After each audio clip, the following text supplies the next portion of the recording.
Bueno, buenas tardes a todos. Para nosotros es un placer darles la bienvenida nuevamente en un nuevo comité, con el Comité de Sedación en Analgesia. Realmente unas exposiciones bastante llamativas, con cosas muy nuevas para aprender el día de hoy. Antes de comenzar el seminario, quisiéramos darles la bienvenida y hacerles una invitación muy especial al próximo congreso del SLACI. Mérida nos espera a partir de noviembre, 4, 5, 6, 7 de noviembre. En Mérida, para todos, invitación muy especial. Estamos en inscripciones tempranas. Cualquier información la pueden conseguir en la página. Para hablar ya un poquito del seminario, vamos a darle la bienvenida a nuestras dos moderadoras. La primera de ellas, la doctora Francisca Castro. La doctora Francisca Castro es pediatra intensivista, médico jefe de la UCI de Clínica Metz, residente de la UCP de la Clínica Alemana y es miembro del Comité de Analgosedación de la SLACI y es una socia activa de la Sociedad Chilena de Pediatría. Doctora Francisca, muy buenas tardes y bienvenida. Adicionalmente, pues le damos la bienvenida a la doctora Sibiela López. La doctora Sibiela López nos acompaña desde Brasil, formada en terapia intensiva pediátrica de la Escuela Paulista de Medicina. Trabaja actualmente en el Hospital Santa Catarina y es jefe de residentes del Hospital Infantil Cándido Fortuna. También es miembro activo del Comité de Negociación de la TASI. A las dos doctoras, muchísimas gracias y bueno, el escenario es de ustedes para que presentemos nuestros ponentes.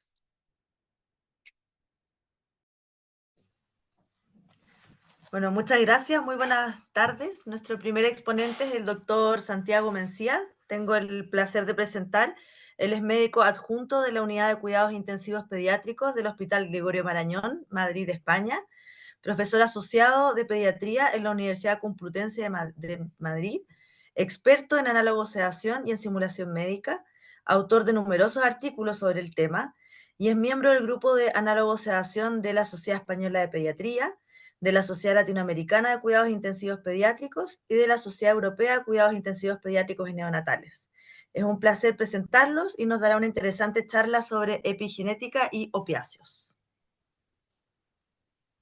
Hola, buenas tardes allí en América, buenas noches aquí en España. Voy a dar a compartir la presentación. Un momentito. Compartir. ¿Se ve la presentación? Sí. Vale. Bueno, lo primero de todo, agradecer a los organizadores de la SLACI por esta invitación a este magnífico webinar, sobre todo porque es un tema que a mí me encanta, que es la analgosedación, y también agradecer a los miembros del grupo de analgosedación de la SLACI por haberme invitado a participar con una charla, ¿no? La charla que voy a dar habla sobre polimorfismos genéticos y sobre todo la influencia que estos polimorfismos genéticos pueden tener en la metabolización y en la eficacia de los opioides. Bueno, cuando profundizamos un poco sobre la fisiopatología del dolor, a veces te das cuenta que no sabes tanto como pensabas, ¿no? Siempre tenemos la idea de que tenemos unos receptores nociceptivos del dolor en diferentes partes periféricas del cuerpo que mediante potenciales que se estimulan debido a determinados estímulos dolorosos, pues se transmiten por vías aferentes y eferentes a través de la médula espinal al cerebro. Pero cuando profundizas, como digo, en esta transmisión nociceptiva, pues te das cuenta que hay hay un balance sobre todo de sistemas inhibitorios y excitatorios que principalmente confluyen en la médula espinal y en el cerebro y que pueden afectar a la transmisión de estos estímulos dolorosos, ¿no? Entre los sistemas excitatorios pues estarían los receptores NMDA, los receptores AMPA, la sustancia P, el glutamato y el péptido relacionado con el gen de la calcitonina. Pero también existen sistemas inhibitorios como el sistema adrenérgico, el colinérgico y el GABAérgico, y además en estos sistemas también participan los opioides, tanto las endorfinas endógenas como los fármacos opioides que podemos administrar en nuestros pacientes. Si nos centramos ya en los mecanismos de los opioides, tanto endógenos como los derivados y los que se proporcionan a través de determinados fármacos, pues vemos que van a actuar en diferentes localizaciones dentro de este sistema de transmisión del dolor, ¿no? Los receptores opioides actúan con acciones inhibitorias, sobre todo cuando se estimula principalmente el receptor mu opioide, pues se produce una inhibición de la actividad de la adeniciclasa, disminuye el AMP cíclico intracelular. Esto conlleva al cierre de los canales de calcio en las neuronas presinápticas y la apertura de los canales de potasio en las neuronas postsinápticas. ¿Y qué va a hacer esto? Pues esto produce una hiperpolarización de la membrana que va a inhibir ese potencial, ese estímulo que se producen a nivel de estos receptores, y va a disminuir la señal que en teoría se transmitiría a nivel de la médula hasta el cerebro. Entonces, tenemos que saber que además de los receptores mu que tenemos a nivel nociceptivo periférico, también hay este tipo de receptores a lo largo de la médula espinal y a nivel cerebral.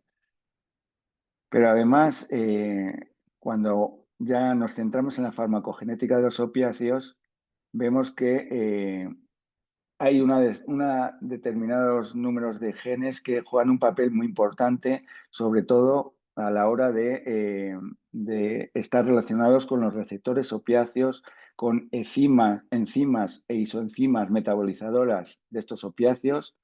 Tenemos el OPRM1, el COM, los citocromos relacionados con el citocromo P450 y además otros genes que están relacionados con los transportadores de opioides. Por tanto, no solo es a nivel periférico, sino a nivel central en la que los opioides hacen efecto y que van a estar determinados un poco por la acción de los genes específicos para ese papel. Entonces aquí ya nos vamos a centrar en los polimorfismos genéticos, ¿no? ¿Y qué es la definición de un polimorfismo? Es la variación de la secuencia de nucleótidos de ADN que pueden influir en cómo los individuos responden a los medicamentos, incluyendo los opiáceos, ¿no? Y generalmente pueden ocurrir en genes específicos y afectar tanto a la farmacodinámica como a la farmacocinética de los fármacos.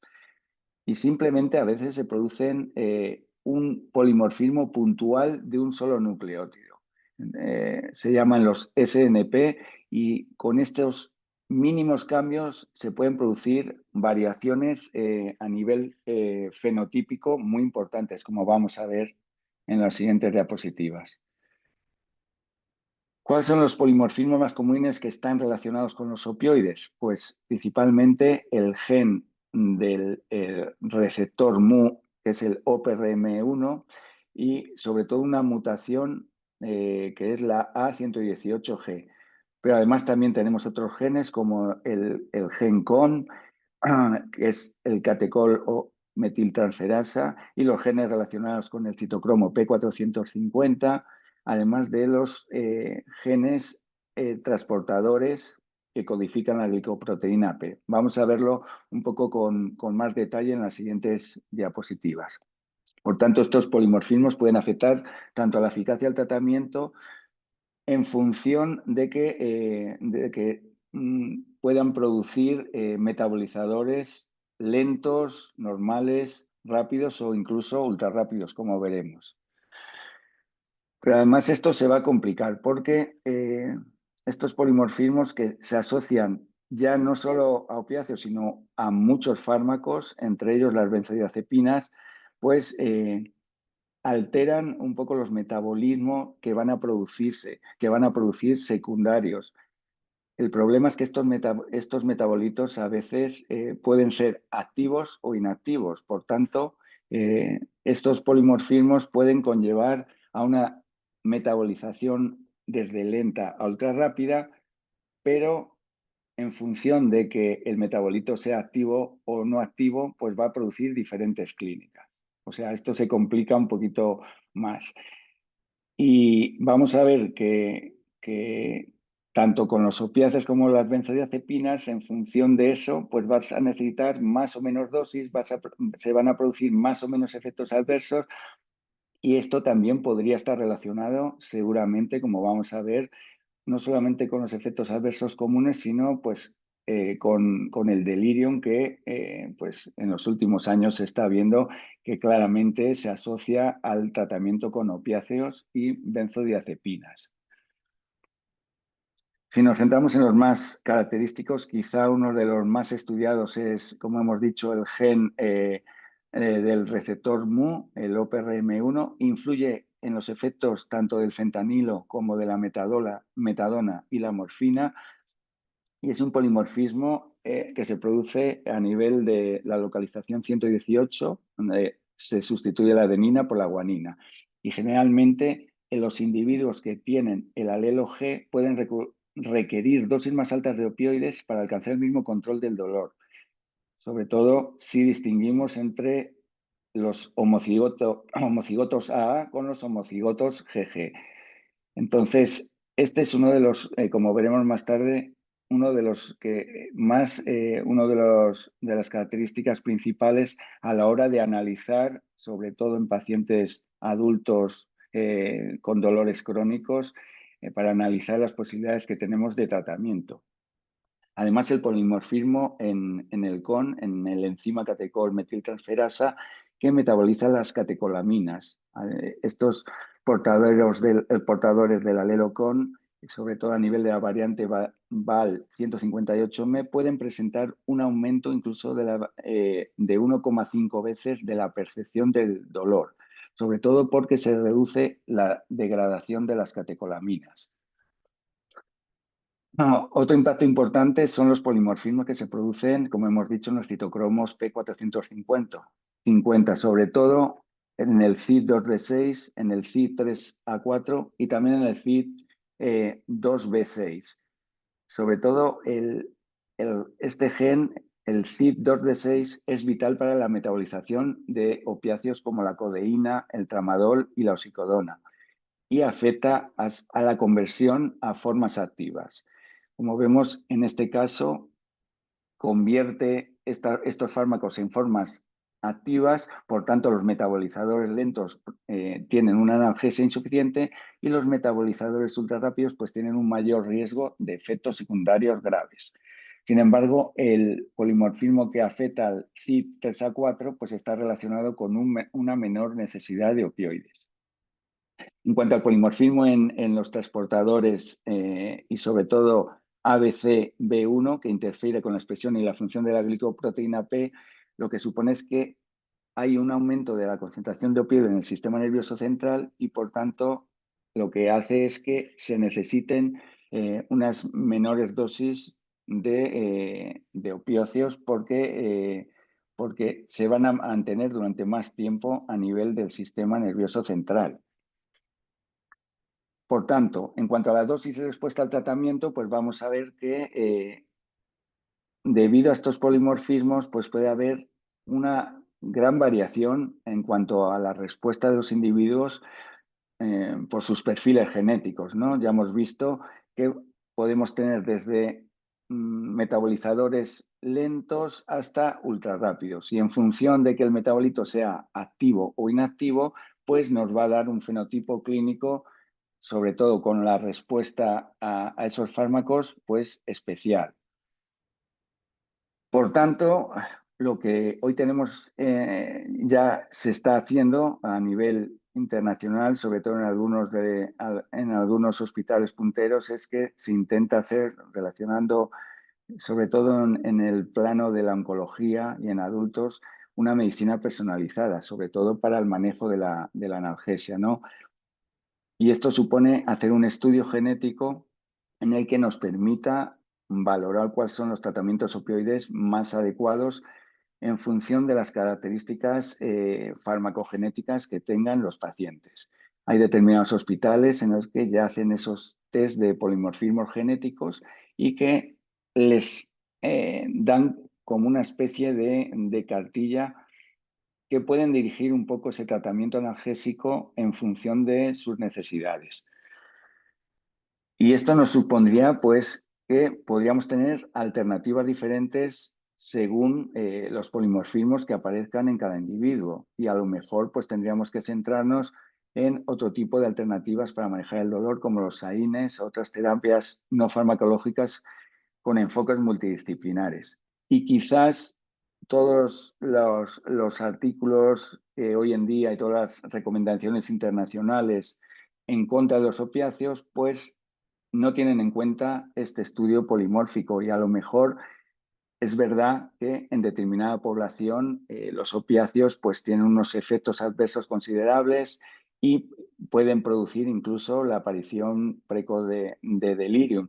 Pero quizás si individualizáramos con estos estudios el tratamiento de los pacientes, podríamos mejorar mucho su evolución. En cuanto a lo que son los efectos adversos relacionados con los polimorfismos, pues estamos haciendo un estudio de la bibliografía. Vemos que ya se han detectado determinados polimorfismos, tanto en los receptores Mu como en los receptores del citocromo P450, que se han asociado sobre todo a efectos adversos, especialmente en determinadas poblaciones. Por ejemplo, el OPRM1, este característico es el RS223-6861, pues se da en las poblaciones de China y de Malasia. Generalmente, cuando existe este polimorfismo, pues se producen reacciones adversas considerables.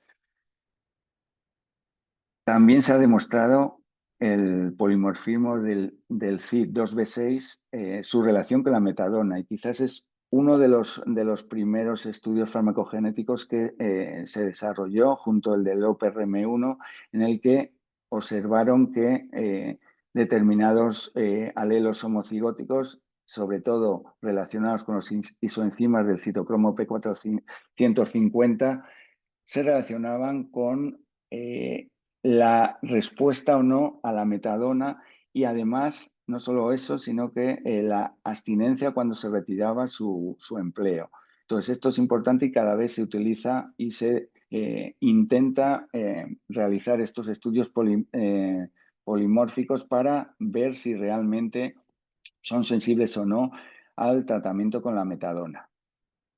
También se ha visto que hay determinados genes, como el gen receptor kappa1, que se relaciona con la abstinencia y con la dependencia a opioides, así como el receptor de la dopamina D2, el DRD2, que es uno de los receptores dopaminérgicos que se ha estudiado en relación con la dependencia a opiáceos. Y además, como hemos dicho, también se están haciendo estudios y relacionando pues, determinados polimorfismos con el delirium. Entre ellos, uno de los estudios que ha demostrado que puede haber una relación entre el polimorfismo con el alelo G en CON, en el gen CON, porque demostraron que los que manejaban, los que presentaban este tipo de alelos experimentaban una mayor incidencia de delirio y además de forma más precoz. También ha habido otros estudios que han intentado relacionar el delirium con un montón de diferentes polimorfismos genéticos, pero no demostraron claramente la relación con un determinado y específico polimorfismo. O sea que es un campo que todavía está pendiente de ampliar y de estudiar. Por eso nosotros hace un año pues, nos planteamos realizar un proyecto dentro de nuestro hospital, el proyecto PIMUCI, que ha sido becado por la Asociación Española de Pediatría y que el proyecto se ha realizado conjuntamente con el Departamento de Genética y Biología de nuestro hospital. Y quería comentaros un poco en qué consiste. La hipótesis es, como hemos visto y como he presentado anteriormente, que los polimorfismos del receptor opioide Mu y de otros genes relacionados con el dolor pueden explicar la variabilidad de la respuesta y la toxicidad al tratamiento con opiáceos. Los objetivos, pues el objetivo primario es conocer los polimorfismos del receptor opioide MU, el OPRM1, y de otros genes relacionados con el dolor en la población pediátrica ingresados en cuidados intensivos, y como objetivos secundarios establecer si alguno de esos polimorfismos se relaciona con mayores necesidades de opioides, con efectos secundarios, con síndrome de abstinencia o con delirio. Y sobre todo también identificar posibles biomarcadores farmacogenéticos de eficacia y seguridad del uso del tratamiento con opiáceos. En cuanto al material, pues bueno, es un estudio observacional prospectivo unicéntrico que hemos empezado desde enero de este año. Los criterios de inclusión son pacientes ingresados en la UCI menores de 16 años que precisen tratamiento con opioides, y los de exclusión, pues los mayores de 16 años, los que no precisan tratamiento con opiáceos y los pacientes con déficit neurocognitivos, porque es más difícil valorar el grado de las escalas de analgesia principalmente. El análisis que realizamos es un análisis genético con la extracción sanguínea de 0,5 mililitros en un tubo ETA, en el que se va a analizar el ADN genómico del paciente. Sobre todo se aísla en el laboratorio de farmacogenética del hospital y se envía al Centro Nacional de Genotipado, donde van a estudiar y analizar 4 millones de polimorfismos, 224 en el gen OPRM1. Los resultados del genotipado pues, serán analizados por el laboratorio de farmacogenética y serán relacionados con la clínica de los pacientes, que es la parte que realizaremos nosotros. En cuanto a la recogida de datos, pues nosotros nos vamos a centrar principalmente en valorar todas las escalas que tienen esos pacientes, todos los fármacos opiáceos y no opiáceos que van a presentar, y relacionar la respuesta al dolor cuando se administran opiáceos con las diferentes variantes de los polimorfismos que obtengamos. Bueno, aquí está un poco la recogida de datos que vamos a utilizar, y simplemente contar que hemos hecho un análisis inicial simplemente sin valorar, sin correlacionarlo con la clínica del OPRM1, porque este gen sí que nos lo analizan directamente en el hospital. No es necesario el mandarlo fuera del hospital. De 39 pacientes que ya hemos mandado, pues hemos visto que 28 tienen los alelos AA, el AG sería el 20% y el 9% presentarían el GG, que son los pacientes que en teoría tendrían más resistencia al manejo de opiáceos y por tanto necesitarían dosis más altas y responderían peor a la acción de estos opiáceos. En definitiva, y para concluir, pensamos que el interés del estudio de los polimorfismos se basa en optimizar la dosificación de los fármacos analgésicos en el niño crítico, porque hay un estrecho margen terapéutico y un riesgo de sobredosificación, y además hoy en día cada vez se recomienda utilizar menos los opiáceos, a pesar de que en determinados pacientes pues su efecto claramente es positivo, sobre todo en el dolor elevado. Además, que podría servir para predecir la respuesta o resistencia a los tratamientos analgésicos, evitando tratamientos innecesarios con el coste que supone y evitando toxicidades y morbilidades asociadas a esos fármacos, y la compresión de la variabilidad en la adicción, porque ese es otro supuesto que a veces claramente es asociado, sobre todo en adultos, determinados polimorfismos con la adicción no solamente a metadona, a codeína y otros opiáceos, sino a heroína, cocaína e incluso a otro tipo de drogas, y que se relacionan claramente con estos polimorfismos genéticos. Muchas gracias.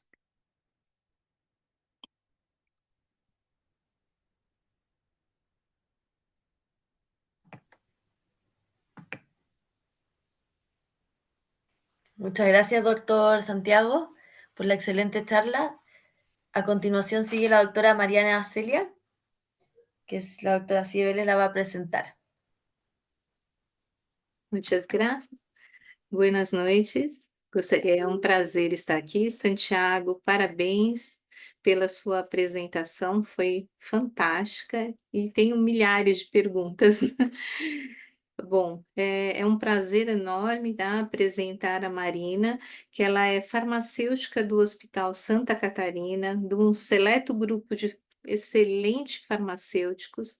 Também ela fez formação no Hospital Einstein, a parte de formação clínica, e é com grande prazer que eu apresento essa excelente pessoa.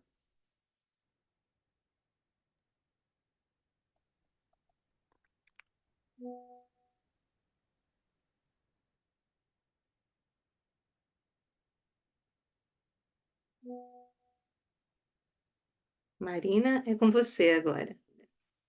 Boa noite, eu sou a Marina, sou farmacêutica clínica da UTI pediátrica do Hospital Santa Catarina.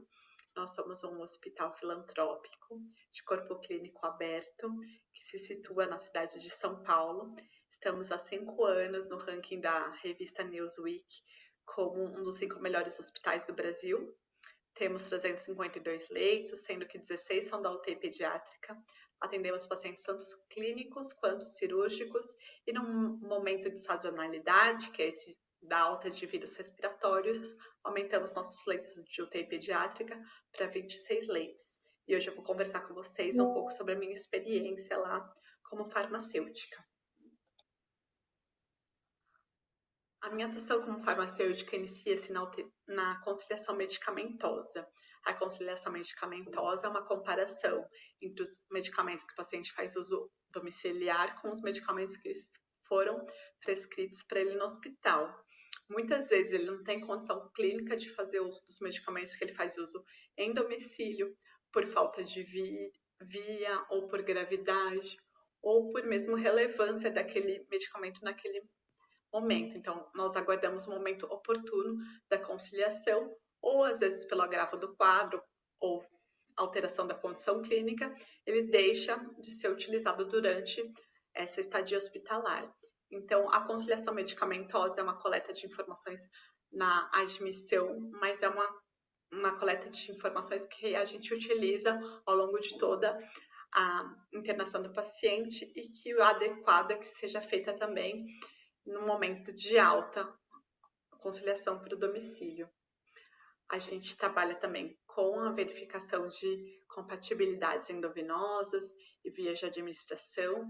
No momento da admissão, esse paciente possivelmente vai estar com uma via periférica, então tem essa avaliação se os medicamentos que ele está utilizando são compatíveis com a via periférica, se tem algum medicamento que é irritante, se tem algum que pode causar algum dano, alguma lesão para o vaso, a gente pode já discutir entre a equipe multi a proposição de novos acessos, se vai ser insuficiente pela criticidade do paciente, expandir esses acessos, pensar talvez num acesso mais central. E a gente também atua junto com as profilaxias do paciente. Em pediatria não se aplica a profilaxia de TEV, a profilaxia de ulcerar de estresse, que são os usos dos inibidores de bomba de prótons, foram largamente utilizados nos últimos anos, aqui no Brasil pelo menos teve um uso bem descriminalizado. Nós temos atuado bastante na retirada de pacientes sem esses critérios de uso, sem critérios de risco, pelo risco mesmo que é o próprio uso do medicamento. O medicamento que está sendo utilizado sem uma indicação definida, ele pode estar lá para causar ou uma interação medicamentosa ou mesmo um efeito adverso no paciente. Então, ele passa a ser um medicamento desnecessário. E também a gente atua lembrando os médicos da necessidade, dependendo da evolução do paciente, de uma hidratação de córnea, uma hidratação labial, a identificação precoce de interações medicamentosas e efeitos adversos. Então, os medicamentos nenhum é isento de risco. Então, às vezes, a bradicardia que está aparecendo é um efeito adverso do uso de uma desmedetomidina. Às vezes, uma sedação excessiva é o efeito de uma interação medicamentosa, uma potencialização. E também a gente faz isso através do instrumento da intervenção farmacêutica. Nós discutimos com a equipe médica e com o aval deles, a gente atua na alteração da prescrição, alteração mesmo do plano terapêutico. Participamos em visitas múltiplas, fazemos as orientações para a equipe de enfermagem, orientação às vezes para os pais e a monitorização, tanto dos exames solicitados, como dos resultados clínicos obtidos pelo paciente pela utilização do medicamento, e esse é o nosso papel dentro do plano terapêutico. Avançando um pouco, a avaliação de prescrição, ela traz os 3 pontos principais, que é a conciliação, que eu já iniciei falando um pouquinho dela. É essencial essa parte de conciliação, principalmente em pacientes crônicos, pacientes que são polimedicados, pacientes de comorbidades. Então, quanto mais extensa a lista, mais importante que essa conciliação seja feita pormenorizada, e lembrar de um ponto de destaque, que são pacientes que já fazem algum uso crônico de benzodiazepínicos, às vezes fazendo uso deles em casa como um anticonvulsivante, que durante a analgosedação passam a utilizar o midazolam, por exemplo, e daí nesse desmame do midazolam passam a usar um lorazepam, e às vezes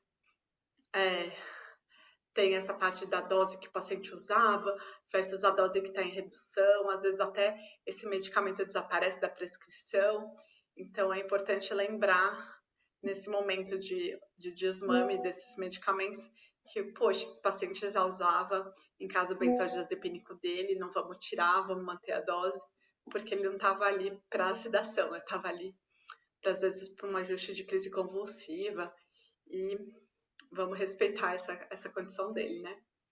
E alguns ajustes, né, dentro da conciliação, às vezes são necessários, às vezes ele já faz uso crônico de um medicamento, mas pela agudização de algum quadro dele, tem uma disfunção hepática ou tem uma disfunção renal, então precisa desse ajuste e acompanhar ao longo da internação. Manteve essa agudização ou o paciente melhorou dessa condição? Se melhorou, volta a dose que estava anteriormente ou precisa ajustar novamente porque outra condição alterou. Então, sempre ter esse olhar de todo ajuste que a gente faz, a gente é responsável por esse ajuste e monitorizar esse ajuste e que esse ajuste seja eficaz para o paciente. A compatibilidade. É muito importante a gente saber se o medicamento está sendo administrado pela via, né? Por qual via o paciente está recebendo, por uma periférica, se está por uma central. Será que ele está recebendo um medicamento que é irritante, como o Propofol, por uma via periférica? Se ele está, né, vamos ter essa condição, vamos propor instalar em outra via, ou vamos sugerir que esse paciente tenha essa via, né, que às vezes não está disponível ainda. Lembrar da restrição de número de vias, que paciente pediátrico às vezes é pequenininho, não tem, assim, e às vezes os pais mesmos não permitem a invasão do paciente, fica, não vamos coletar esse exame de novo, fica segurando algumas condutas, mas sempre passar para a família, né? Da necessidade, muitas vezes, mas também da indicação de tudo isso, né? Não fazer nada sem a indicação, sem a real necessidade, mas quando tem a necessidade também compartilhar com a família e dividir essas preocupações. Dentro dessa parte de compatibilidade, às vezes pode trabalhar com a enfermagem uma estratégia de reatrasamento, então às vezes são 2 medicamentos que são compatíveis, tenho poucas vias para administrar, mas eles são drogas intermitentes, então eu não preciso administrar os 2 no mesmo horário, então eu posso reajustar os horários para conseguir administrar os 2. Às vezes tem medicamentos que podem ser administrados em Y, então eu conecto, cada um numa bolsa diferente, mas com um conector, então eu consigo utilizar essa via dessa forma otimizada. É lógico que às vezes se eu estou usando para analgosedação, isso não é tão prático para mim na hora de reduzir a bomba, porque quando eu estiver reduzindo um, eu estou automaticamente reduzindo o outro, isso é um pouco mais difícil de trabalhar. Nas profilaxias, Então, o IBP somente para pacientes de alto risco, protocolo oftalmológico é bastante importante, né? Sempre observar essa parte. Hidratante labial é necessário para quase 93% dos pacientes de UTI, também é importante. Oftalmológico eu gosto de reforçar principalmente para pacientes que estão sob uso de bloqueadores neuromusculares, é bem importante lembrar dessa parte. Então, a analgosedação, ela é muito importante a parte da reavaliação diária. Por quê? Porque a gente vai fazer o cálculo, né, da quantidade que está sendo infundida pelo peso da criança. Essa criança pode desnutrir ao longo da internação e está mantendo, às vezes, a mesma dose, ou esse paciente pode estar tendo alguns períodos de agitação ao longo do dia e está sendo feito vários bolos, né, vários resgates com outra medicação que está a critério médico e a gente simplesmente ignorar esse fato. Então, às vezes é mais importante eu pensar numa dose constante, contínua da infusão, otimizar essa dose em vez de usar vários bolos ao longo, ou talvez otimizar outras drogas adjuvantes da analgesia que eu posso utilizar para diminuir períodos de agitação, que às vezes pode ser por dor. Então, entender em que momentos que eles estão sendo utilizados esses bolos de medicação. E lembrar sempre do registro de dor, né? Como que está sendo essa analgesia, ela está efetiva ou não? Como que os pais estão vendo esse quadro? Porque alguns entendem que o paciente sob analgosedação tem que ficar lá paradinho, sem se mexer e fazer os pais entenderem que não é exatamente isso que a gente espera desse momento. E até para compartilhar, porque a ansiedade dos pais leva à ansiedade da equipe e tudo isso pode, às vezes, a gente titulando doses para o aumento sem a real necessidade, né? E esse uso de drogas, principalmente dos opioides, podem levar tanto à retenção urinária quanto ao ilho paralítico. Então, sempre lembrar dessa parte de acompanhar tanto a parte de evacuações quanto a parte urinária de volume e tá prescrevendo, no caso necessário, laxativas para o paciente, para que a eliminação dos medicamentos seja feita de forma adequada. Então, não é só dar o medicamento, é acompanhar também essa parte de eliminação, como que está o comportamento do rim, como que está o fígado, né, as enzimas hepáticas, tudo isso, como está essa parte de funcionamento também do organismo. Lembrar sempre também de quantos ml que estão sendo infundidos ao longo do dia. Estamos utilizando a melhor diluição para o medicamento? Será que é um fentanil que eu vou ter que fazer puro? Será que eu vou ter que concentrar mais a droga porque estou infundindo muito volume? Eu vou ter que restringir um pouco mais? Como que está essa parte, né? E se a enfermagem está precisando entrar várias vezes para realizar uma troca, daí, então, otimizar o trabalho também da enfermagem, utilizar a forma farmacêutica mais adequada, não, a apresentação mais adequada. Então, às vezes eu tenho uma apresentação mais concentrada, eu posso trocar também.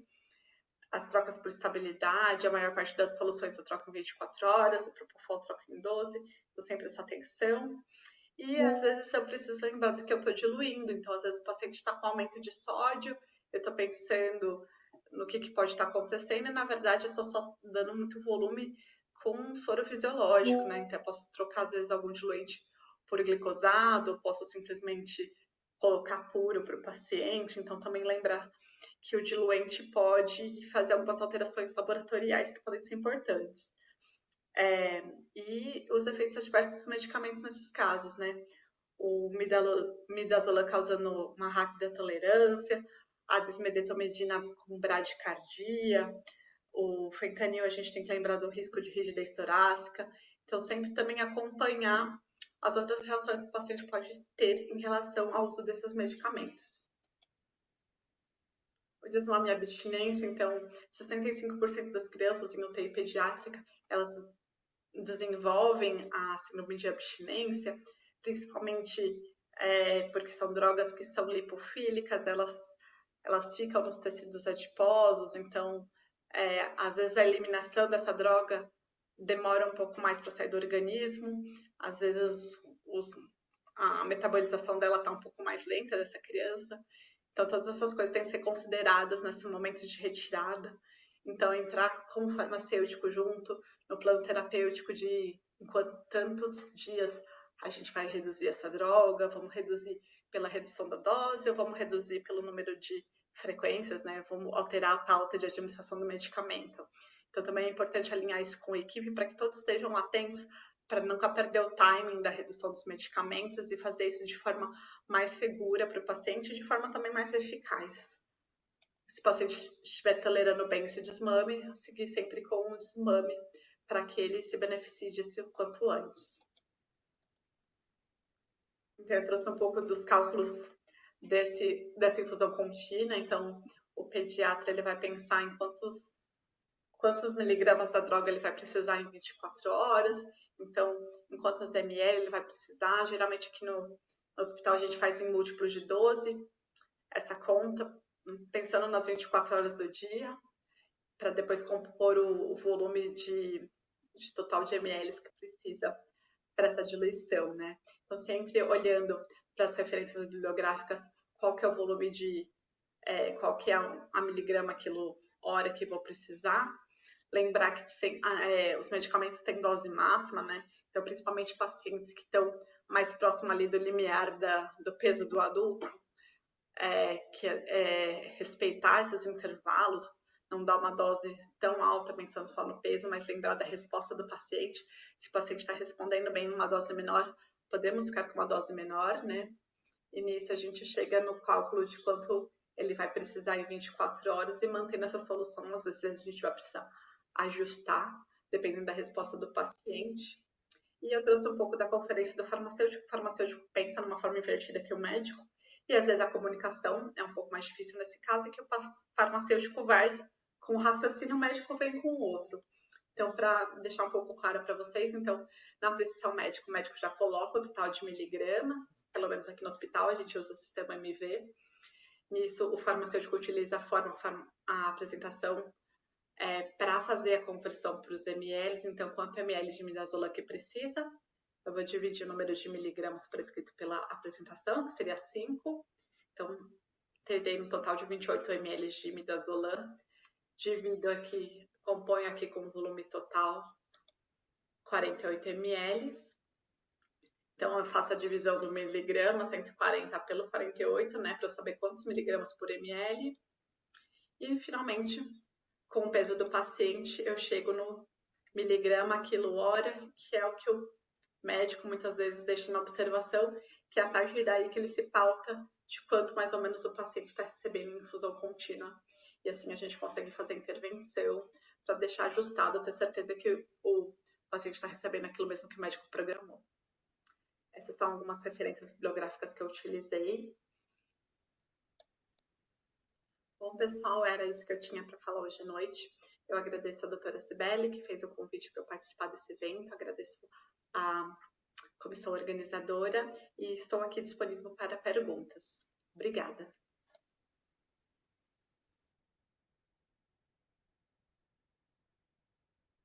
Muito obrigada, Marina. Ahora voy a presentar a la doctora Julia Acuña, muchas gracias, la jefa de la Unidad de Cuidados Intensivos Pediátricos del Instituto de Medicina Tropical, profesora del curso de posgrado de Pediatría de la Universidad Católica de Asunción, miembro del Comité de Análogo Sedación de la SLASI y presidenta de la Sociedad Paraguaya de Pediatría. Es un honor presentarla, nos hablará sobre insomnio en la UCI pediátrica. Buenas noches.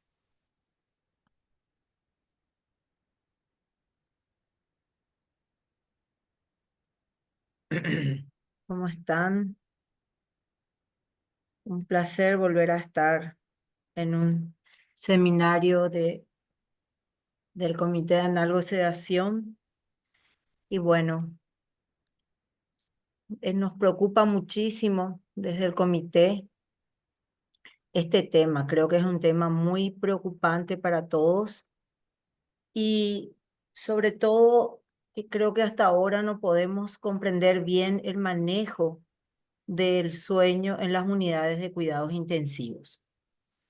El sueño sabemos que es un proceso fisiológico complejo y dinámico que precisa de condiciones para desarrollarse en forma normal.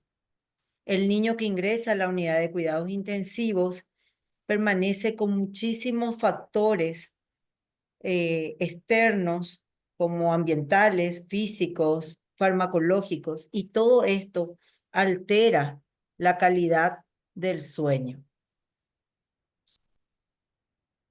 La definición de insomnio es un trastorno del sueño caracterizado por dificultad para iniciar o mantener el sueño en el contexto de las unidades de cuidados intensivos y se asocia a una disfunción orgánica, ambiental o farmacológica.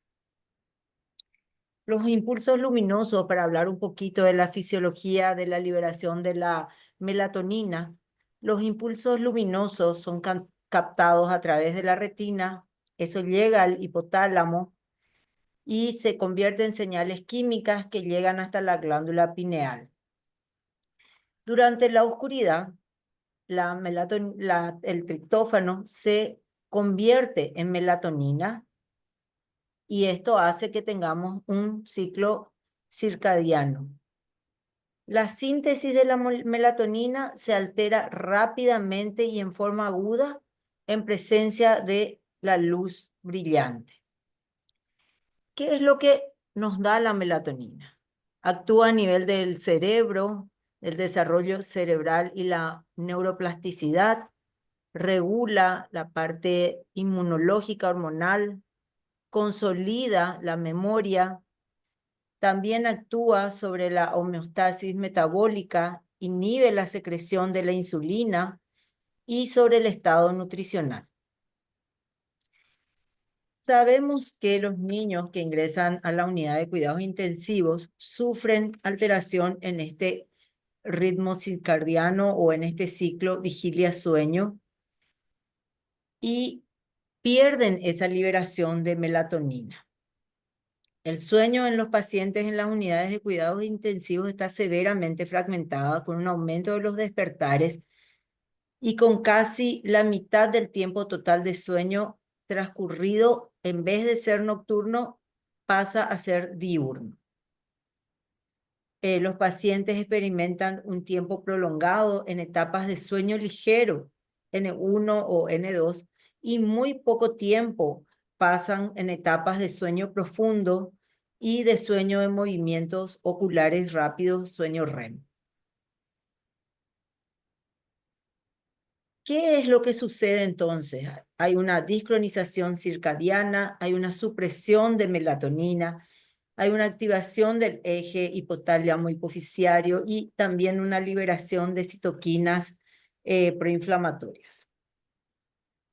Este es un artículo que me gustó mucho porque es un artículo publicado en el 2012, donde ya se hablaba de que los niños que ingresan a las unidades de cuidados intensivos están expuestos a múltiples factores físicos, ambientales, medicamentosos, y que esto aumenta la interrupción y la pérdida del sueño y pueden influir en la recuperación a corto plazo de enfermedades críticas y también a largo plazo resultados negativos neurocognitivos. También la ventilación mecánica puede producir daños a nivel del sueño porque se vio sobre todo en estudios hechos en adultos que la presión soporte puede alterar la estructura del sueño y que es mejor utilizar modalidades de asistida controlada. Pero también nosotros utilizamos muchos sedantes y analgésicos, y estos sedantes y analgésicos, sobre todo las benzodiazepinas, producen una alteración en la arquitectura del sueño. Pensamos nosotros que al darle una sedación y una analgesia, estamos mejorando el sueño de los pacientes, pero realmente estamos haciendo lo contrario. acá mismo este estudio habla de la disminución del sueño en ondas lentas y del sueño REM. Y hay veces, tratando de darle mayor confort a los pacientes, aumentamos las dosis de estos medicamentos. Sin embargo, estos medicamentos producen mucho daño a nivel de la estructura del sueño. Este artículo también habla de que en los niños la heterogeneidad en cuanto a la edad y a las enfermedades plantea varios desafíos para la investigación sobre el sueño en este entorno. Me llamó la atención este artículo porque es un artículo publicado ya en el 2012. Sin embargo, estamos en el 2025 y todavía estamos hablando de los mismos temas. Estamos hablando de que en la unidad de cuidado intensivo tenemos un 70% de alteraciones del sueño, un 50 o más por ciento de reducción del sueño REM, un 90% de fragmentación del sueño en el electroencefalograma. Y este es un artículo publicado justamente por el grupo del doctor Santiago Mencia, donde nos habla de todos los factores que pueden ir influenciando en la calidad y en los trastornos del sueño del niño o la niña internados en la unidad de cuidados intensivos. Vemos que hay ya niños que se internan con alteraciones previas del sueño, los marcadores inflamatorios, el estrés, el dolor, el fallo orgánico. Estos factores actúan sobre el sueño. Además, tenemos la alteración de la luz y la oscuridad. O sea, ese ciclo que nosotros tenemos normalmente está alterado. Los cuidados los cuidados no se concentran, entonces el niño todo el tiempo está siendo invadido, está siendo tocado para hacer algún procedimiento sin respetar el periodo de sueño de ese niño. La nutrición, normalmente hacemos nutrición continua, pero nosotros no comemos todo el tiempo. Entonces esto también altera la liberación de melatonina y esto nos lleva a estadías más prolongadas en la asistencia respiratoria mecánica, a delirium y, por último, a alteraciones neurocognitivas. Entonces acá tenemos otra vez los factores que pueden ser el dolor, la ansiedad, la ventilación mecánica como hablábamos, los fármacos, las benzodiazepinas, los opiáceos, los anticolinérgicos. Todo esto altera la liberación normal de la melatonina. ¿Y qué tenemos como consecuencia? Tenemos el delirium, tenemos mayor tiempo de ventilación y estancia en las UCP, alteraciones inmunológicas y a largo plazo trastornos a nivel neurocognitivos. ¿Cómo podemos diagnosticar estos trastornos del sueño? El gold estándar es la polisonografía. No sé si en todos los países tienen una polisonografía. Nosotros en Paraguay no tenemos, por lo menos en nuestras unidades del Estado, ¿verdad?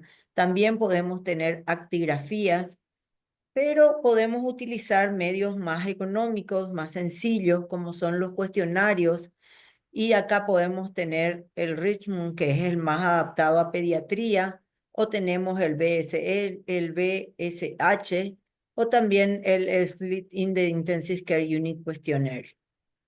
Con estos medios podemos más o menos diagnosticar trastornos del sueño.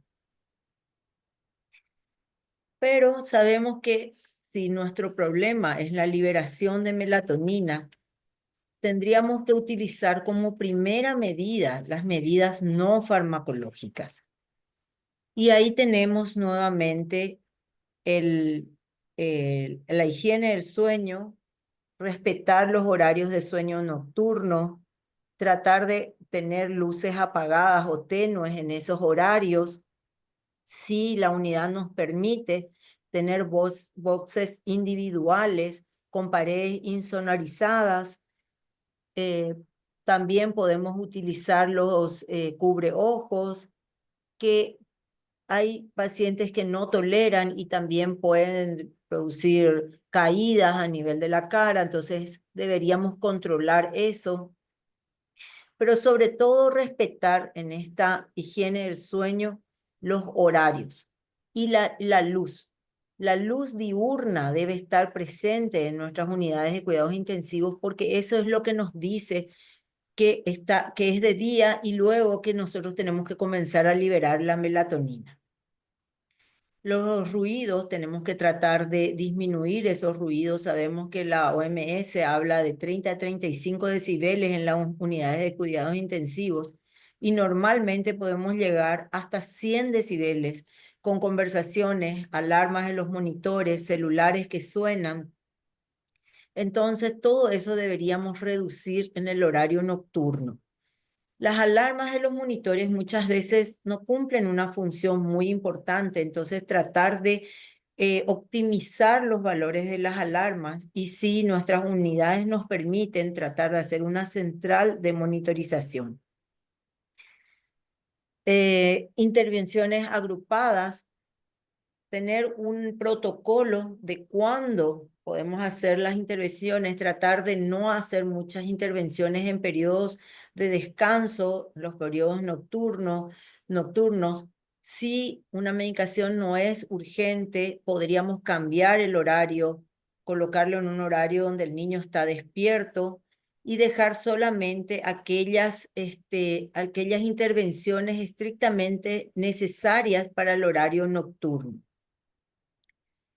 No se olviden la presencia de los padres, que es algo tan importante y que le da ese sostén emocional al niño que entra a una unidad de cuidados intensivos con estrés, con dolor, y los padres son los que van a contener esa situación.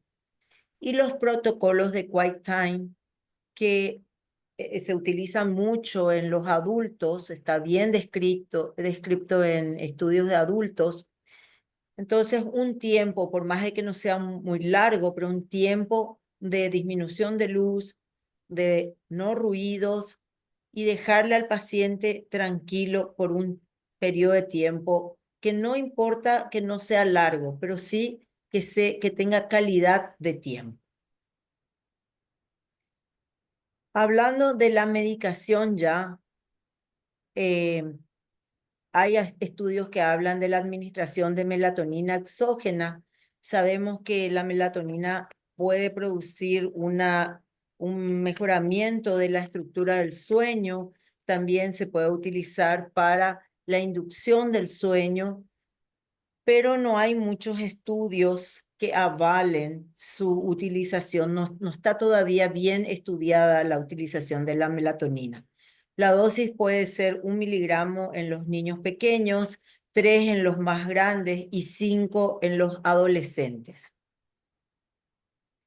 La desmedetomidina también sabemos que mantiene ese patrón de sueño normal, promueve un sueño fisiológico. Y como ya habíamos hablado, evitar las infusiones de benzodiazepina, de opiáceos y anticolinérgicos. Acá hay un artículo que quisiera presentar que es la arquitectura del sueño en ventilación mecánica y sedación con opiáceos y con desmedetomidina. El objetivo fue evaluar la arquitectura del sueño en estos pacientes con ventilación mecánica que recibían una sedación protocolizada. 16 niños obtuvieron datos adecuados en la polisonografía. Todos recibieron infusión de opiáceos, 15 también desmedeto y 7 benzodiazepinas intermitentes. El tiempo total de sueño superó el rango de referencia normal. No se observó variaciones diurnas con la media del sueño durante la noche. sí se observó ausencia de sueño REM en la mayoría de los pacientes. El sueño se vio considerablemente interrumpido con más despertares por hora de lo normal para la media. Dosis altas de ketamina y propofol se asociaron a aumento en la interrupción del sueño. Y algo que me llama la atención y que creo que tenemos que tener en cuenta es que en este artículo, por lo menos, la sedación basada en desmedetomidina no garantizó un sueño de calidad, contrario a lo que habíamos visto en el artículo anterior. Y este es otro artículo que habla de la melatonina, como estábamos diciendo. Hay artículos que hablan a favor de la melatonina. En este, con frecuencia, no se documentó claramente la indicación para el uso de melatonina. Entonces, en conclusión de este artículo, dado la melatonina se utiliza con poca frecuencia en las unidades de cuidados intensivos terciarios y la indicación más frecuente fue la continuidad de la medicación domiciliaria. Pero podemos utilizar este artículo y comenzar a hacer más trabajo sobre el uso de melatonina externa en las unidades de cuidados intensivos. ¿Qué recomendamos? Monitorear el sueño como signo vital, evaluar en forma de escalas el sueño, protocolizar la higiene del sueño, uso prudente de los sedantes, usar melatonina. Yo creo que tenemos que hacer algún trabajo regional del uso de melatonina y tratar con un equipo multidisciplinario. Como conclusión, el insomnio es frecuente, subdiagnosticado y multifactorial. Impacta negativamente en la evolución clínica y neurológica de los niños. Su abordaje debe ser preventivo, multidisciplinario y basado en la evidencia. ¿Qué creo que nos podemos preguntar? ¿Evaluamos sistemáticamente el sueño en las UCIPET de Latinoamérica? ¿Contamos con protocolos de higiene del sueño? ¿De qué manera podríamos incluir el sueño como un nuevo signo vital en la UCP? Nosotros en nuestra unidad estamos en este momento comenzando una educación para enfermería de la importancia del respeto del sueño, del uso de higiene del sueño, de todo este protocolo que estuvimos hablando. Y todavía no usamos melatonina, pero sí estamos en un trabajo como para ver si podemos incluirlo dentro de la medicación. Muchísimas gracias.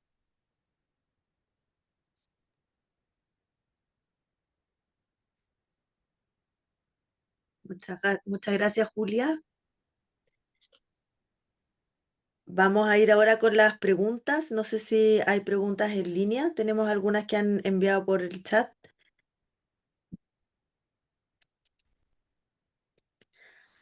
Voy a partir con las preguntas al doctor Santiago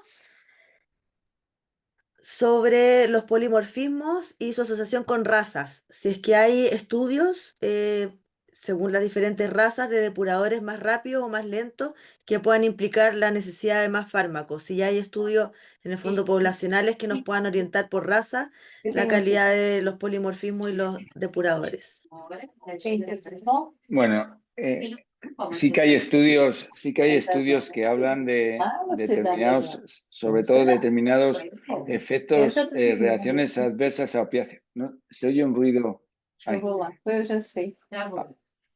Ahora, ¿me oís? Ahí sí. Ahora, por ejemplo, los relacionados con el citocromo P450, el CYP2D6, pues hay estudios en los que en la raza asiática y en raza africana aumenta el riesgo de efectos adversos porque tienen una metabolización más lenta, los polimorfismos en estos genes, sobre todo en el CYP2D6.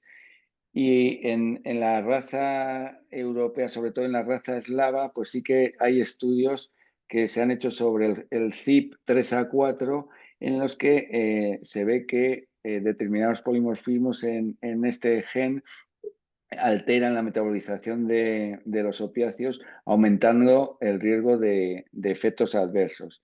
Pero bueno, es un mundo que todavía está por explorar. Como hay tanta iteración entre diferentes genes, yo creo que hay que hacer estudios mucho más amplios, estudiar bien los genomas y asociarlos con la clínica para ver realmente en qué se puede actuar en esos casos. Pero sí que hay relación de determinados polimorfismos con determinadas razas. Perfecto, muchas gracias. Con relación a también en el mismo tema de los paneles de polimorfismo, en su experiencia, ¿cuánto es el costo y cuánto es la demora en los resultados como para poder tomar una decisión clínica, Santiago? Son estudios que se demoran porque nuestra realidad acá en Chile es que estos estudios demoran 6 semanas más o menos en los diferentes paneles que tenemos y son de alto costo. Por lo tanto, está todavía en fase muy experimental. Quería saber si ustedes tienen alguna realidad distinta. Nosotros realmente nuestro servicio de genética en los últimos años ha desarrollado mucho este tipo de paneles y realmente yo me enteré porque estaba en la comisión del dolor, pues hace relativamente poco, 2 años, que se estaban ya haciendo en los pacientes oncológicos de adultos este tipo de análisis de polimorfismo en un determinado gen que era el OPRM1 en nuestro hospital. Entonces, a partir de ahí ya me estuve informando para ver si en pediatría podíamos hacer algo al respecto y de ahí salió el proyecto.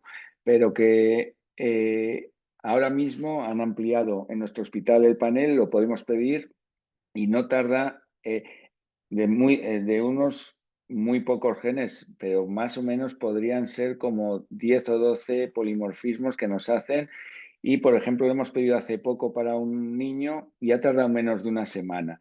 Sí que es verdad que este análisis que vamos a hacer ahora, que es muchísimo más amplio, que se va a hacer un análisis de 4 millones de genes, es muchísimo más costoso y lo llevamos a un centro nacional. Por tanto, además, tenemos que llevar un mínimo de muestras, que son de 50 a 100 muestras. O sea, eso va a tardar mucho más, tarda incluso más de 2 meses, nos han comentado.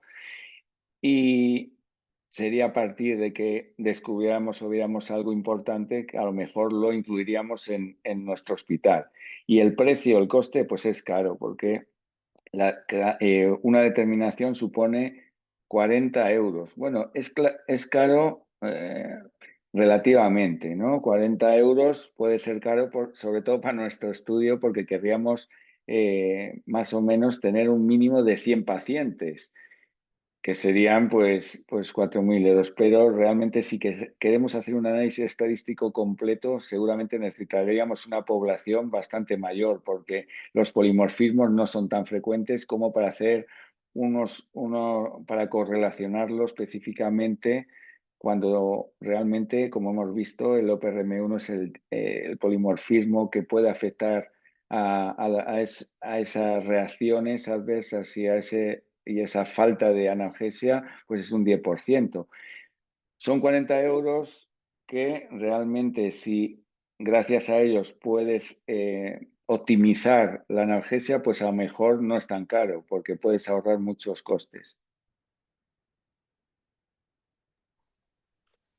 Sí, claro, muchas gracias. Yo creo que esto nos lleva a pensar que todos esos pacientes que uno piensa que está vencido el fármaco, que le va subiendo dosis, que ese niño no sé, es diferente, que está mal indicado, a dejar de subir dosis y tal vez no vamos a poder llegar ahora, es un sueño probablemente tenerlo el estudio de los polimorfismos, pero sí pensar en que ese paciente sí lo puede tener y probar con un cambio de estrategia. Creo que es lo que se me ocurriría plantear aterrizándolo un poco al día a día, cuando ya vamos subiendo y subiendo dosis y vemos que el paciente o tiene efecto adverso o de frente no tiene la respuesta que uno espera, cambiar absolutamente el tipo de fármaco y ver si es que por ahí va mejor con dosis más seguras. No sé si alguien más tiene algún comentario o dudas.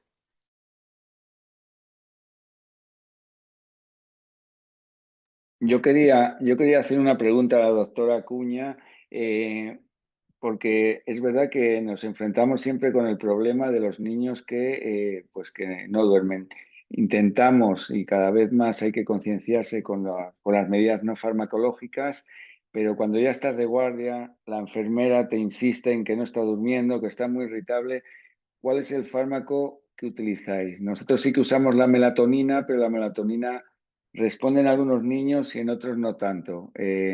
Y hay centros pues, que unos usan antihistamínicos, otros incluso neurolépticos. ¿Cuáles son los fármacos que usáis en vuestra unidad y en otras unidades?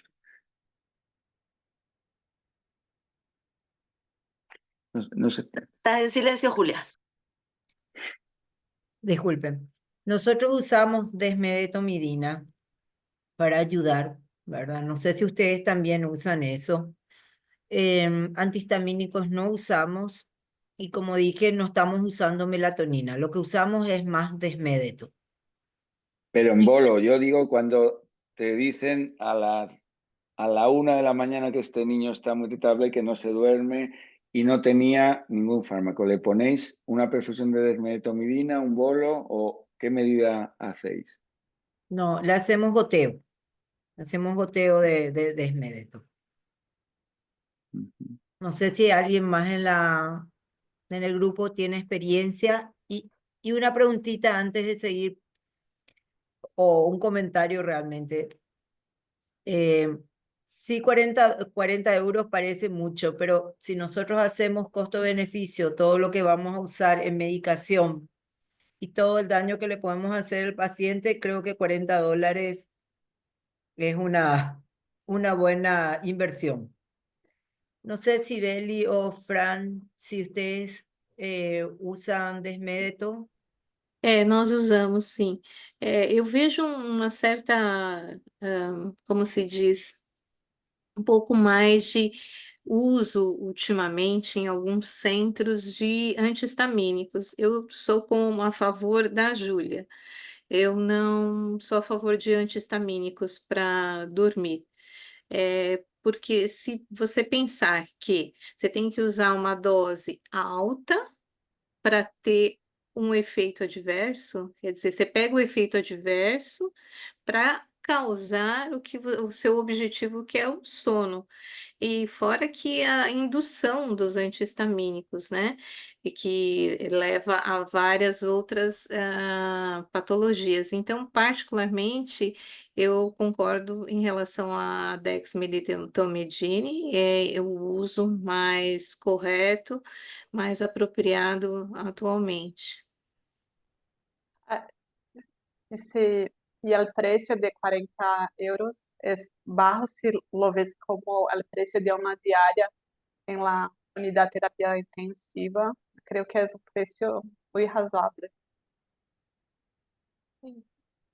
Eu gostaria de fazer uma pergunta para a Marina, é uma questão que, são duas, na verdade, que, na prática clínica a gente vê, a questão de peso ideal. Com o crescimento de pacientes obesos e sobrepesos e obesos, você vê o número de crianças admitidas na unidade de cuidados intensivos e o manejo seguro dessas doses nestes pacientes, o que eu posso estar utilizando? Qual é a forma mais segura de eu estar utilizando, nesses pacientes gravemente enfermos, Marina? E a outra questão é uma dúvida, na verdade, é uma experiência prática. O paciente é admitido na unidade, tem acesso periférico e o nível de analgosedação demora para você atingir. Você poderia comentar um pouquinho para nós? Qual é a sua opinião? O que você acha? Voy a intentar contestar en español, ¿está bien?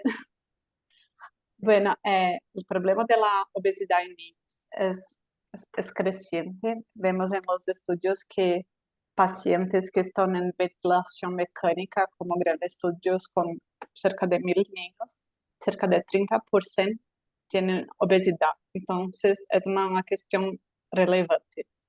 Y los fármacos como los benzodiazepinas son fármacos que son liposolubles, entonces están más en los tejidos adiposos, entonces queda más tiempo, lleva más tiempo para salir, para ser eliminados.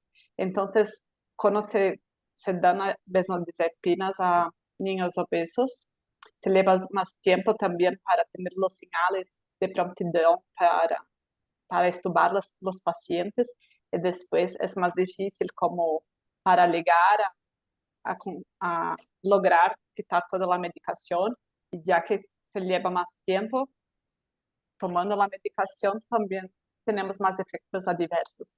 Entonces, una estrategia realmente es ver el peso ideal para pacientes con más de 30 kilos.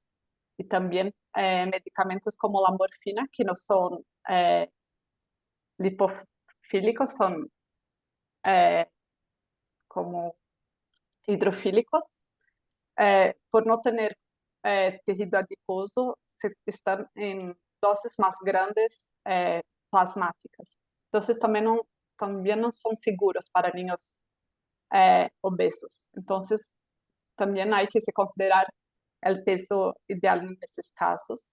Y claro, titular la dosis. Y hay que tener en cuenta que hay toda la agitación cuando se quitan los medicamentos. Creo que la proponencia de la doctora Julia es muy importante, de la higiene del sueño, porque lo que veo es que muchas familias están con los pacientes en este periodo de quitar los medicamentos y se quedan con las ventanas todas cerradas, y están sin hacer sonido y todo esto, y así que se cambian los días por la noche y se queda cada vez más difícil de quitar los medicamentos. Entonces es una estrategia como utilizar el peso ideal, pero hay también que tener en cuenta todos los otros factores como titular la dosis y siempre optar por la dosis más menor, que es la dosis siempre más segura, siempre titularla diariamente. Então, Y la otra cosa que hay dicho, creo que aquí se utiliza mucho la desmedetomidina intranasal. Utilizamos algunos fármacos por esta vía porque se llegan muchos para nosotros sin tener ninguna vía periférica, y es siempre muy difícil todo ese momento de internación y conseguir las penas y todo esto. Entonces creo que los fármacos intranasales también son muy interesantes en este primer momento. No sé si están de acuerdo con esto. sim. ¿Puedo hacer una pregunta, Fran, Sí, claro. al doctor Santiago?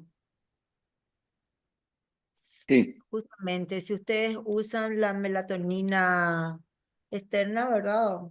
¿Y qué experiencia tienen? pues con la melatonina ya quizás llevamos como más de 6 años utilizándola, y la experiencia varía, es bastante bastante variable en función de cada niño, ¿no? Hay muchos niños que responden muy bien y además de forma temprana, pero que les dura muy poco tiempo.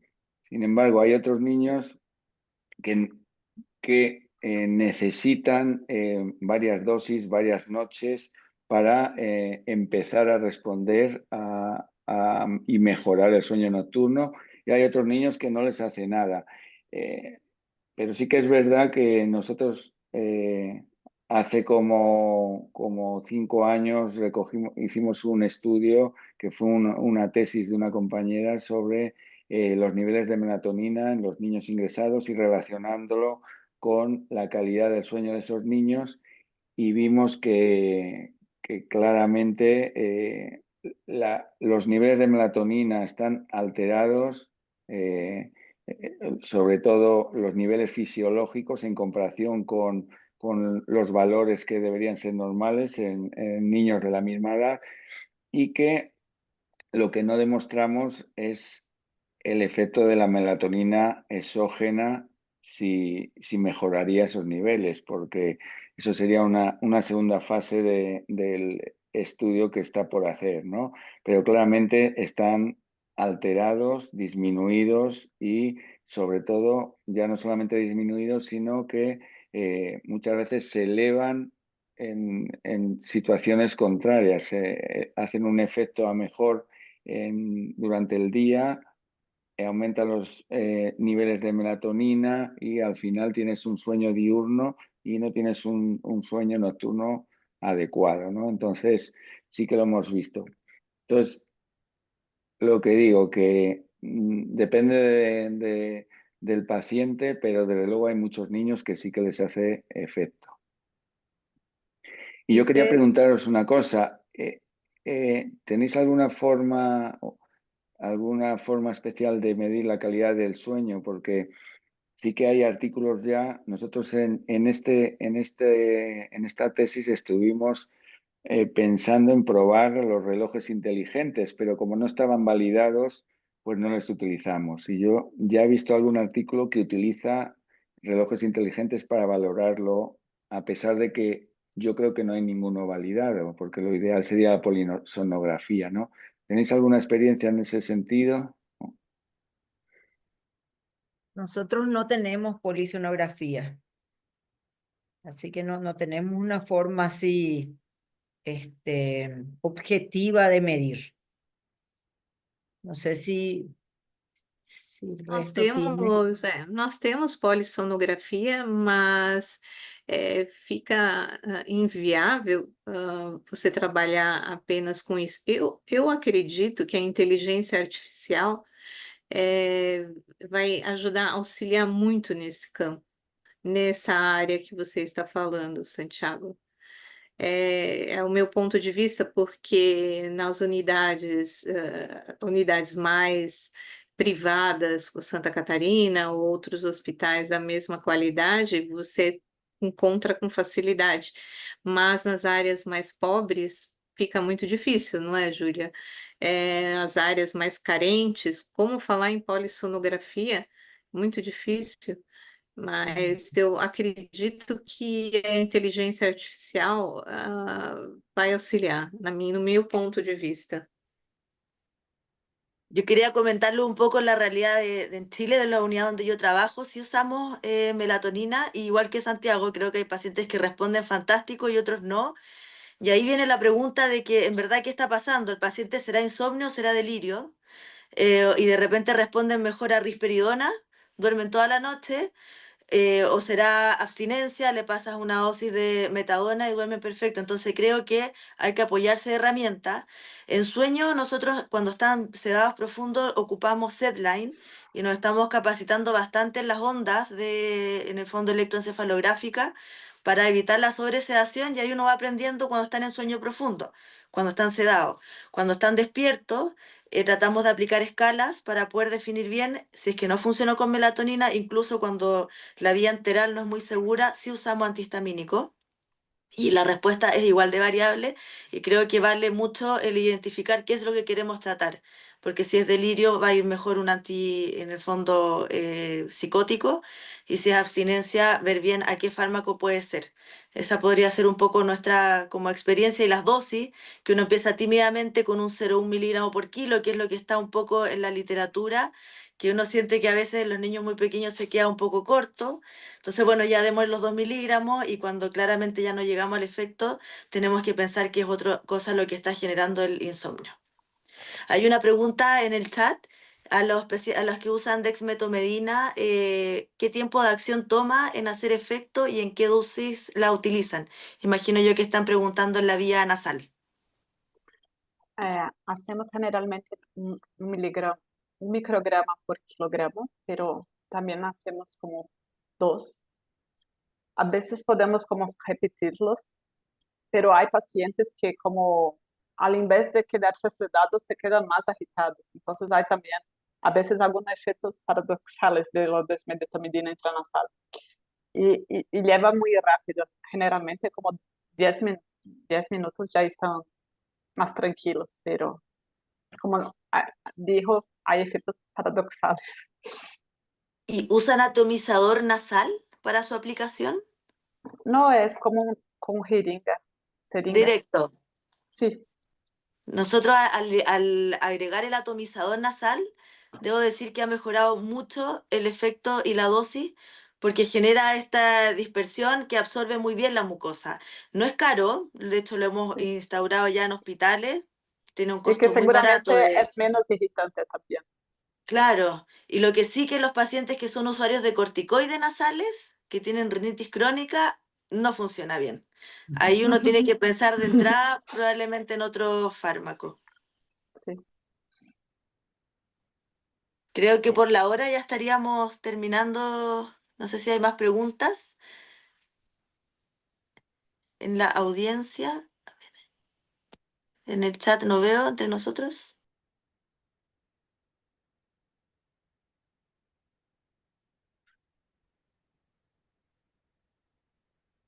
Bueno, creo que no tenemos ninguna otra pregunta o algún comentario adicional que queramos hacer. Eu achei essa pergunta que o público falou em relação à dexmedetomidina é interessante. Nós temos um dos hospitais uma tabela de doses que você pode utilizar intranasal, fentanil, cetamina, dexmedetomidine e já em ml. Então, facilita na hora de você fazer vou pensar nisso, como a Marina falou, será que não é a melhor opção?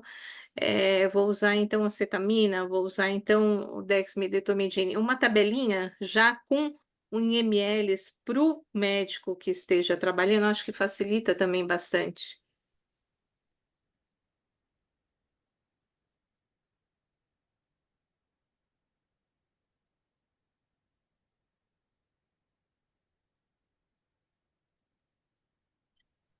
Bueno, no siendo más, muchísimas gracias a todos nuestros ponentes, al doctor Santiago, a la doctora Julia, a la doctora Sibela, a la doctora Mariana y a la doctora Francisca. Muchísimas gracias por aceptar la invitación de la SLACI. Esperamos realmente tenerlos en una próxima oportunidad. Y bueno, a todos los que nos acompañan, muchísimas gracias. Y les recordamos que Mérida en noviembre nos espera, del 5 al 8 de noviembre, pues para compartir un espacio académico y realmente entre amigos. Muchísimas gracias a todos y bueno, una feliz noche. Muchas gracias. Gracias. Gracias. Adiós, gracias. Gracias.